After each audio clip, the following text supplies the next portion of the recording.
काल ड्रेस शिवून झाल्यानंतर जानूला कन्यापूजनासाठी बोलवलं होतं. तिथं आम्ही गेलतो तर तिला हे गिफ्ट भेटलं तिथं. नंतर आम्ही येताना ज्योतिबा मंदिरात गेलो आणि मंदिरात रोज भजनाचा कार्यक्रम चालू असतोय.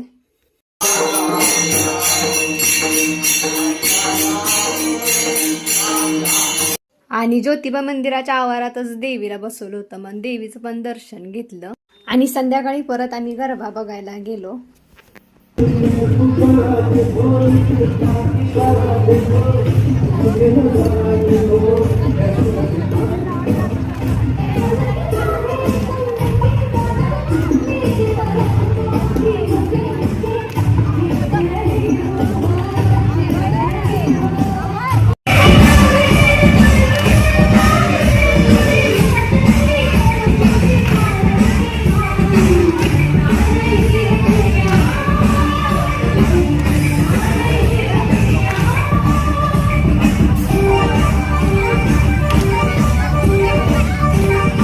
आणि आज नवरात्रीचा 4था दिवस आहे आणि आजचा रंग आहे पिवळा. आणि बघा माझी मॉडेल तुम्हाला कसा ड्रेस दाखवते. आणि तुम्हाला जर का तिचा ड्रेस आवडला तर नक्की लाईक करा आणि मला कॉमेंटमध्ये नक्की सांगा की ड्रेस कसा झालाय.